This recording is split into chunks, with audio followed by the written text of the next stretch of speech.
ಶ್ರೀಕೃಷ್ಣಾಯ ನಮಃ. ವಸುದೇವಸುತಂ ದೇವಂ ಕಂಸಚಾಣೂರಮರ್ದನಂ ದೇವಕೀ ಪರಮಾನಂದಂ ಕೃಷ್ಣಂ ವಂದೇ ಜಗದ್ಗುರುಂ. ಬ್ರಹ್ಮಸ್ಥಾನ ಸರೋಜ ಮಧ್ಯವಿಲಸಚ್ಛೀತಾಂಶು ಪೀಠಸ್ಥಿತಂ ಸ್ಫೂರ್ಜತ್ಸೂರ್ಯರುಚಿಂ ವರಾಭಯಕರಂ ಕರ್ಪೂರಕುಂದೋಜ್ವಲಂ ಶ್ವೇತಸೃಗ್ವಸನಾನುಲೇಪನಯುತಂ ವಿದ್ಯುದ್ರುಚಾ ಕಾಂತಯ ಸಂಶ್ಲಿಷ್ಟಾರ್ಧತನುಂ ಪ್ರಸನ್ನವದನಂ ವಂದೇ ಗುರುಂ ಸಾದರಂ. ಶ್ರೀ ಗುರುಭ್ಯೋ ನಮಃ. ಲಂಬೋದರಂ ಪರಮಸುಂದರಮೇಕದಂತಂ ರಕ್ತಾಂಬರಂ ತ್ರಿನಯನಂ ಪರಮಂ ಪವಿತ್ರಂ ಉದ್ಯದ್ದಿವಾಕರಕರೋಜ್ವಲಕಾಯಕಾಂತಂ ವಿಘ್ನೇಶ್ವರಂ ಸಕಲವಿಘ್ನಹರಂ ನಮಾಮಿ. ತ್ವಾಂ ದೇವ ವಿಘ್ನದಲನೇತಿ ಚ ಸುಂದರೇತಿ ಭಕ್ತಿಪ್ರಿಯೇತಿ ಸುಖದೇತಿ ಫಲಪ್ರದೇತಿ ವಿದ್ಯಾಪ್ರದೇತ್ಯಗಹರೇತಿ ಚ ಯೇ ಸ್ತುವಂತಿ ತೇಭ್ಯೋ ಗಣೇಶವರದೋ ಭವ ನಿತ್ಯಮೇವ. ಶ್ರೀ ಮಹಾಗಣಪತಯೇ ನಮಃ. ಯಾ ಕುಂದೇಂದು ತುಷಾರಹಾರಧವಳ ಯಾ ಶುಭ್ರವಸ್ತ್ರಾವೃತ ಯಾ ವೀಣಾ ವರದಂಡಮಂಡಿತಕರ ಯಾ ಶ್ವೇತಪದ್ಮಾಸನ ಯಾ ಬ್ರಹ್ಮಾಚ್ಯುತ ಶಂಕರ ಪ್ರಭೃತಿಭಿಃ ದೇವೈಃ ಸದಾ ವಂದಿತಾ ಸಾ ಮಾಂ ಪಾತು ಸರಸ್ವತೀ ಭಗವತಿ ನಿಶ್ಶೇಷಜಾಡ್ಯಾಪಃ. ಶ್ರೀ ಸರಸ್ವತ್ಯೇ ನಮಃ. ವೇದಾರ್ಥತತ್ವವಿಶದೀಕರಣೇನ ಪುಂಸಾಂ ಉಚ್ಚೈರ್ಗತಿಂ ಜಗತಿ ಯೋ ದಯಾಯ ವಿಧಾತುಂ ರಮ್ಯಾಂ ಪುರಾಣಪದವೀಂ ಪ್ರಣಿನಾಯ ತಸ್ಮೈ ಲೋಕೇಶವೈಭವಪುಷೇ ಋಷಯೇ ನಮಸ್ತಾತ್.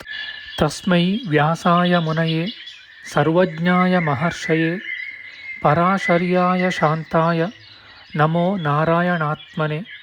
ಶ್ರೀ ವ್ಯಾಸಾಯ ನಮಃ.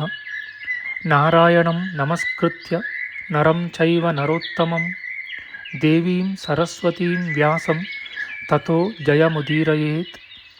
ಕನಕರುಚಿದುಕೂಲಃ ಕುಂಡಲೋಲ್ಲಾಸಿಗಲ್ಲಃ ಶಮಿತಭುವನಭಾರಃ ಕೋಪಿ ಲೀಲಾವತಾರಃ ತ್ರಿಭುವನಸುಖಕಾರಿ ಶೇಷಶಾಯೀ ಮುಕುಂದೋ ಪರಿಕಲಿತರಮಾಂಗೋ ಮಂಗಲಂ ನಸ್ತನೋತು. ನಮಾಮಿ ಗೋವಿಂದ ಪದಾರವಿಂದಂ ಸದೇಂದಿರಾನಂದನಮುತ್ತಮಾಡ್ಯಂ ಜಗಜ್ಜನಾನಾಂ ಹೃದಯ ಸನ್ನಿವಿಷ್ಟಂ ಮಹಾಜನೈಕಾಯನಮುತ್ತಮೋತ್ತಮಂ. ನಮಸ್ತೆ ಚಕ್ರಹಸ್ತಾಯ ಶಾರ್ङ्ಗಹಸ್ತಾಯ ತೇ ನಮಃ. ನಂದಹಸ್ತಾಯ ತೇ ವಿಷ್ಣೋ ಶಂಖಹಸ್ತಾಯ ತೇ ನಮಃ. ಓಂ ನಮೋ ವಾಸುದೇವಾಯ ನಮಃ ಸಂಕರ್ಷಣಾಯ ಚ ಪ್ರದ್ಯುಮ್ನಾಯ ನಮಸ್ತುಭ್ಯಂ ಅನಿರುದ್ಧಾಯ ತೇ ನಮಃ. ಪಾತಾಲಾದುತ್ಪತಿಷ್ಣೋರ್ಮಕರವಸತಯೋ ಯಸ್ಯ ಪುಚ್ಛಾಭಿಘಾತ ದೂರ್ಧ್ವಂ ಬ್ರಹ್ಮಾಂಡಖಂಡ ವ್ಯತಿಕರವಿಹಿತ ವ್ಯತ್ಯಯೇ ನಾಪತಂತಿ. ವಿಷ್ಣೋರ್ಮತ್ಸ್ಯಾವತಾರೇ ಸಕಲವಸುಮತಿ ಮಂಡಲಂ ವ್ಯಶ್ನುವಾನಃ ತಸ್ಯಾಸ್ಯೋದೀರಿತಾನಾಂ ಧ್ವನಿರಪಹರತಾದಶ್ರಿಯಂ ವ ಶ್ರುತೀನಾಂ. ಶ್ರೀ ಮತ್ಸ್ಯರೂಪಿ ಪರಮಾತ್ಮನೇ ನಮಃ. ಪ್ರಿಯ ಬಾಂಧವರೇ, ನಮ್ಮ ಈ ಶ್ರೀ ಲಾಲೀಕೃಷ್ಣ ಚಾನಲ್ಗೆ ಸ್ವಾಗತ. ಇಂದಿನ ವಿಡಿಯೋದಲ್ಲಿ ನಾವು ಶ್ರೀಮನ್ ಮತ್ಸ್ಯ ಮಹಾಪುರಾಣದ 228ನೆಯ ಅಧ್ಯಾಯವಾದ ರಾಜಧರ್ಮ ಶಾಂತಿ ಕಥನ, ಉತ್ಪಾತಗಳ ಪರಿಹಾರಕ್ಕಾಗಿ ಶಾಂತಿ ಕರ್ಮಗಳು, ಇವುಗಳ ಪ್ರಭೇದಗಳು ಮತ್ತು ಮಹಿಮೆಯ ವಿಚಾರ ಮಾಡೋಣ. ಶ್ರೀಕೃಷ್ಣಾಯ ನಮಃ. ಮನುಚಕ್ರವರ್ತಿಯು ಹೇಳುತ್ತಾನೆ, ಓ ಕೇಶವ, ಸ್ವರ್ಗದಲ್ಲಿ, ಅಂತರಿಕ್ಷದಲ್ಲಿ ಮತ್ತು ಭೂಮಿಯಲ್ಲಿ ಉತ್ಪಾತಗಳು ಗೋಚರವಾದಾಗ ಮಾಡಬೇಕಾದ ಶಾಂತಿ ವಿಧಾನಗಳನ್ನು ಕೇಳಬಯಸುತ್ತೇನೆ. ಮತ್ಸ್ಯರೂಪನಾದ ಭಗವಂತನು ಹೇಳುತ್ತಾನೆ, ಬಗೆ ಬಗೆಯ ಉತ್ಪಾತಗಳು, ಅದರಲ್ಲೂ ಭೂ ಸಂಬಂಧವಾದವುಗಳು ತಲೆದೋರಿದಾಗ ಮಾಡಬೇಕಾದ ಶಾಂತಿ ಏನೆಂಬುದನ್ನು ಇನ್ನು ಮುಂದೆ ಹೇಳುವೆನು. ರಾಜ, ಅಂತರಿಕ್ಷದಲ್ಲಿ ಉತ್ಪಾತಗಳು ಗೋಚರವಾದಾಗ ಮಾಡಬೇಕಾದ ಶಾಂತಿಯು ಅಭಯ ಎನಿಸುವುದು. ಸ್ವರ್ಗೀಯವಾದವು ಕಾಣಿಸಿದಾಗ ನೆರವೇರಿಸುವ ಶಾಂತಿಗೆ ಸೌಮ್ಯ ಎನ್ನುವರು. ಶತ್ರು ಜಯವನ್ನು ಸಂಪತ್ತನ್ನು ಕೋರುವವನು ಇವನ್ನು ನಡೆಸಬೇಕು. ಶತ್ರುಗಳನ್ನು ಜಯಿಸಬೇಕೆನ್ನುವಾಗ, ಶತ್ರುಗಳ ಮುತ್ತಿಗೆಯಲ್ಲಿ ಸಿಕ್ಕಿದಾಗ, ಮಾಯೆ ಮಾಟಗಳು ನಡೆದಿರಬಹುದೆಂಬ ಸಂದೇಹ ಬಂದಾಗ, ಶತ್ರುಗಳನ್ನು ಧ್ವಂಸ ಮಾಡಬೇಕಾದಾಗ ಮತ್ತು ಮಹಾಭೀತಿಯೊದಗಿದಾಗ ಅಭಯ ಶಾಂತಿಯನ್ನು ಮಾಡಬೇಕು. ಕ್ಷಯ ರೋಗದಿಂದ ಪೀಡಿತನಾದವನು, ವ್ರಣದಿಂದ ಕೃಶನಾದವನು, ಯಜ್ಞವನ್ನು ಮಾಡಬೇಕೆಂದು ಬಯಸುವವನು ಸೌಮ್ಯ ಶಾಂತಿಯನ್ನು ನೆರವೇರಿಸಬೇಕು.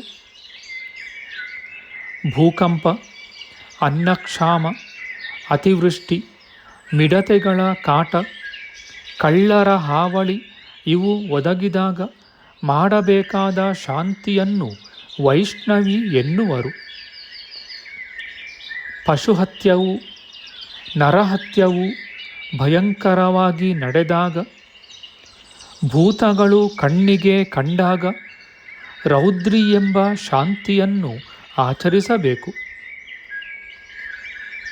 ವೇದಗಳಿಗೆ ಹಾನಿ ಸಂಭವಿಸಿದಾಗ, ಜನರು ನಾಸ್ತಿಕರಾದಾಗ, ಅಪೂಜ್ಯರಿಗೆ ಮನ್ನಣೆ ದೊರೆತಾಗ ಬ್ರಾಹ್ಮಿ ಶಾಂತಿಯನ್ನು ಮಾಡಬೇಕು.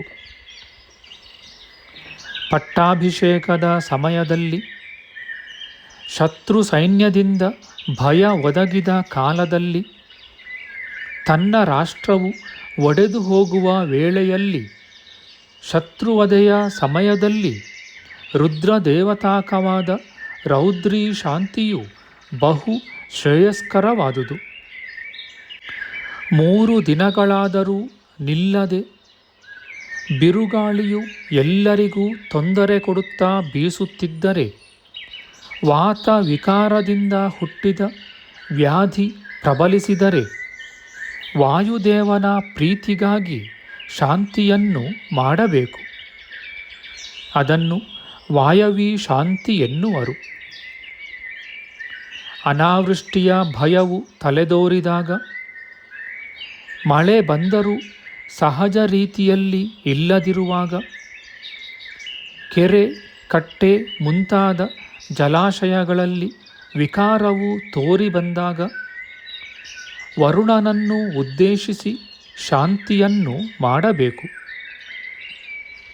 ಇದಕ್ಕೆ ವಾರುಣಿ ಶಾಂತಿ ಎಂದು ಹೆಸರು. ಓ ರಾಜ, ಅಪವಾದ ಭಯ ಒದಗಿದಾಗ ಭಾರ್ಗವಿ ಶಾಂತಿಯನ್ನು, ಸಂತಾನದಲ್ಲಿ ವಿಕಾರ ಉಂಟಾದಾಗ ಪ್ರಾಜಾಪತ್ಯ ಶಾಂತಿಯನ್ನು ಮಾಡಬೇಕು.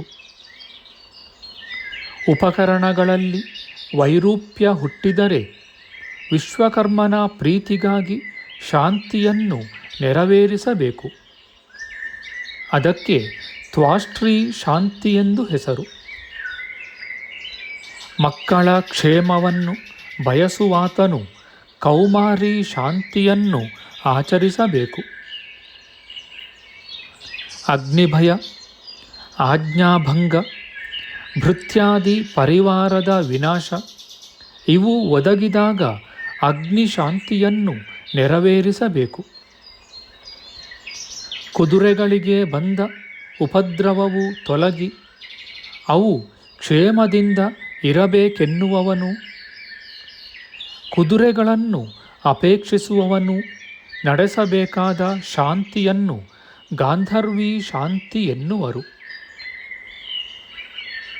ಆನೆಗಳಿಗೆ ಬಂದ ಪೀಡೆ ತೊಲಗಿ ಅವು ಕ್ಷೇಮದಿಂದ ಇರಬೇಕೆನ್ನುವವನು, ಆನೆಗಳನ್ನು ಅಪೇಕ್ಷಿಸುವವನು ಬೃಹಸ್ಪತಿಯ ಪ್ರೀತಿಗಾಗಿ ಶಾಂತಿಯನ್ನು ನೆರವೇರಿಸಬೇಕು.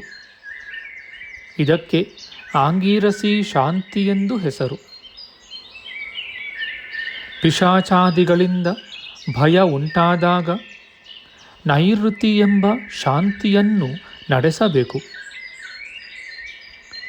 ಅಪಮೃತ್ಯು ಭಯ, ದುಸ್ಸಪ್ನ, ನರಕ ಪ್ರಾಪ್ತಿ ಇವುಗಳ ಪರಿಹಾರಾರ್ಥವಾಗಿ ಯಮದೇವನನ್ನು ಉದ್ದೇಶಿಸಿ ಶಾಂತಿಯನ್ನು ಮಾಡಬೇಕು. ಇದಕ್ಕೆ ಯಾಮ್ಯಾಶಾಂತಿ ಎಂದು ಹೆಸರು. ಧನನಾಶ ಒದಗಿದಾಗ ಕುಬೇರ ಶಾಂತಿಯನ್ನು ನಡೆಸಬೇಕು. ಮರಗಳಿಗೂ ದ್ರವ್ಯಗಳಿಗೂ ಬಾಧೆ ಬಂದಾಗ ಸಂಪತ್ತನ್ನು ಕೋರುವವನು ಭೂಮಿ ಶಾಂತಿಯನ್ನು ಆಚರಿಸಬೇಕು. ಓ ಮನುಚಕ್ರವರ್ತಿ, ದಿವಸದ ಮೊದಲನೆಯ ಜಾವದಲ್ಲಿ ಚಿತ್ರ, ಪುನರ್ವಸು, ಅಶ್ವಿನಿ, ಉತ್ತರ ಮತ್ತು ಮೃಗಶಿರಗಳೆಂಬ ನಕ್ಷತ್ರಗಳಲ್ಲಿ ಉತ್ಪಾತಗಳು ತಲೆದೋರಿದರೆ ವಾಯುದೇವತಾಕವಾದ ಶಾಂತಿಯನ್ನು ಮಾಡಬೇಕು. ದಿನದ ಎರಡನೆಯ ಜಾವದಲ್ಲಿ ಇಲ್ಲವೇ ರಾತ್ರಿಯಲ್ಲಿ ಪುಷ್ಯ, ಕೃತ್ತಿಕ, ವಿಶಾಖ, ಮಖ, ಭರಣಿ ಮತ್ತು ಹುಬ್ಬ ನಕ್ಷತ್ರಗಳಲ್ಲಿ ಉತ್ಪಾತಗಳಾದರೆ ಆಗ್ನೇಯ ವ್ರತವನ್ನು ಆಚರಿಸಬೇಕು. ಎಲೆ ಸೂರ್ಯವಂಶತಿಲಕ, ದಿನದ ಮೂರನೆಯ ಜಾವದಲ್ಲಾಗಲಿ ರಾತ್ರಿಯಲ್ಲಾಗಲಿ ರೋಹಿಣಿ, ಶ್ರವಣ, ಉತ್ತರಾಭಾದ್ರ, ಧನಿಷ್ಠ, ಉತ್ತರಾಷಾಢ, ಜ್ಯೇಷ್ಠ, ಹುಬ್ಬ ಈ ನಕ್ಷತ್ರಗಳಲ್ಲಾಗಲಿ ಉತ್ಪಾತಗಳು ಉಂಟಾದರೆ ಇಂದ್ರಶಾಂತಿಯನ್ನು ನಡೆಸಬೇಕು. ಓ ಸೂರ್ಯನಂದನ, ದಿವಸದ ನಾಲ್ಕನೆಯ ಜಾವದಲ್ಲಾಗಲಿ ರಾತ್ರಿಯಲ್ಲಾಗಲಿ ಆಶ್ಲೇಷ, ರೇವತಿ, ಆರ್ದ್ರ, ಭಯಂಕರವಾದ ಉತ್ತರಾಭಾದ್ರ, ಮೂಲ, ಶತಭಿಷ ಈ ನಕ್ಷತ್ರಗಳಲ್ಲಾಗಲಿ ಉತ್ಪಾತಗಳು ಸಂಭವಿಸಿದರೆ ಆ ದೋಷ ಪರಿಹಾರಕ್ಕಾಗಿ ರಾಜನು ಅತಿ ಶ್ರೇಷ್ಠವಾದ ವಾರುಣಿ ಶಾಂತಿಯನ್ನು ನೆರವೇರಿಸಬೇಕು. ಸೂರ್ಯಮಂಡಲದ ಅಂಚಿನಲ್ಲಿ ಅದ್ಭುತಗಳೇನಾದರೂ ಆದರೆ ಆಗ 2 ಶಾಂತಿಗಳನ್ನು ಮಾಡಬೇಕು. ನಿಮಿತ್ತವಿದ್ದರೆ ಮಾತ್ರ ಶಾಂತಿಯನ್ನು ನಡೆಸಬೇಕು, ಇಲ್ಲದಿದ್ದರೆ ನಡೆಸಬಾರದು. ನಿಮಿತ್ತವಿಲ್ಲದಿರುವಾಗ ಮಾಡಿದ ಶಾಂತಿಯು ಅದು ಒದಗಿದಾಗ ಪ್ರಯೋಜನಕಾರಿಯಾಗಲಾರದು. ಓ ರಾಜ, ಕವಚಧಾರಿಗಳಾದ ಮನುಷ್ಯರಿಗೆ ಬಾಣ ಪ್ರಹಾರಗಳು ಹೇಗೆ ಆಗುವುದಿಲ್ಲವೋ ಹಾಗೆ ಶಾಂತಿ ಕರ್ಮಗಳನ್ನು ಮಾಡಿದ ಧರ್ಮಾತ್ಮರಿಗೆ ಉತ್ಪಾತಗಳಿಂದ ಬಾಧೆಯು ಉಂಟಾಗುವುದಿಲ್ಲ. ಇತಿ ಶ್ರೀ ಮಾತ್ಸ್ಯೆ ಮಹಾಪುರಾಣೆ ಅದ್ಭುತ ಶಾಂತಿರ್ನಾಮ ಅಷ್ಟಾವಿಂಶತ್ಯಧಿಕ-200ತಮೋಧ್ಯಾಯ. ಶ್ರೀಕೃಷ್ಣಾರ್ಪಣಮಸ್ತು. ನಮ್ಮ ಮುಂದಿನ ವಿಡಿಯೋದಲ್ಲಿ ನಾವು ಶ್ರೀಮನ್ ಮತ್ಸ್ಯ ಮಹಾಪುರಾಣದ 229ನೆಯ ಅಧ್ಯಾಯವಾದ ರಾಜಧರ್ಮ, ಶಾಂತಿ ಕಥನ, ಉತ್ಪಾತಗಳು ಆಗುವುದಕ್ಕೆ ಕಾರಣ, ಅವುಗಳಿಂದ ಉಂಟಾಗುವ ಕೇಡುಗಳು, ಅವು ಗೋಚರವಾಗುವ ರೀತಿ, ಹಾನಿಕರವಲ್ಲದ ಪಾಂಚಭೌತಿಕ ವಿಕಾರಗಳ ವಿಚಾರ ಮಾಡೋಣ. ಆಧ್ಯಾತ್ಮಿಕ ಚರ್ಚೆ ಮತ್ತು ವಿಚಾರ ವಿನಿಮಯಕ್ಕಾಗಿ ಶುರು ಮಾಡಿದ ಈ ಚಾನಲ್ನಲ್ಲಿ ನಾವು ಅಪ್ಲೋಡ್ ಮಾಡುವ ಎಲ್ಲ ವಿಡಿಯೋಗಳನ್ನು ಸಂಪೂರ್ಣವಾಗಿ ನೋಡಿ ನಿಮ್ಮ ಸಲಹೆಗಳನ್ನು ಕಮೆಂಟ್ ಬಾಕ್ಸ್ನಲ್ಲಿ ಬರೆಯಿರಿ.